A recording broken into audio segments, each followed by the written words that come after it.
Welcome to the Quick Actions in TaxDome series, where we show you a very specific and quick action in TaxDome that you need to take in 5 minutes or less.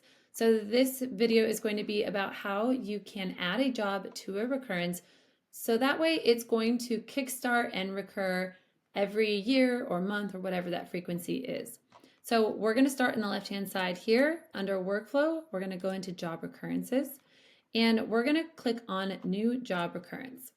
So if you have a certain subset of clients that you want to add all at the same time, you can go into your filter and we can start to set up our filter to select those clients. One very important distinction that we want to make is to make sure that we're selecting active clients. Otherwise, it will default to all and include your archived clients here.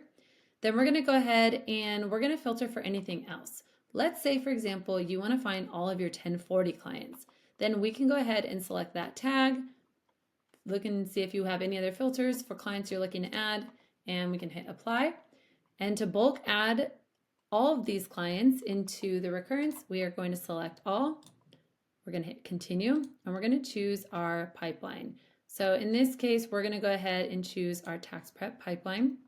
And we want this to kickstart on, let's say, January 15th. And we want it to occur every year on January 15th. We're going to go ahead and select our job template here. And if there's any assignees, we're going to select that there too. And whenever you're ready, you can go ahead and hit create. One other thing to note is if you do hit an end date, it's going to end that recurrence. So if you chose January 31st, 2025, this recurrence will not happen again in 2026 or so on. If you leave that open, then this is going to kickstart every single year on January 14th or 15th, whatever that date is, until you go in and tell it to stop. Once we're ready, we can go ahead and hit create. It'll take a minute and it'll even let you know sometimes that this is taking some time.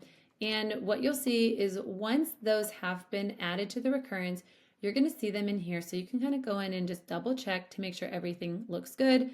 If you now wanted to go in and you wanted to add your 1065 clients, for example, you would go do the same process. Oops, not this. Go new job, create your filter, and find those clients and do the same thing.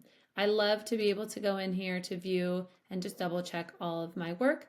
These will sit in here until the date of the recurrence, and then they'll go live and they will be inside of your active jobs.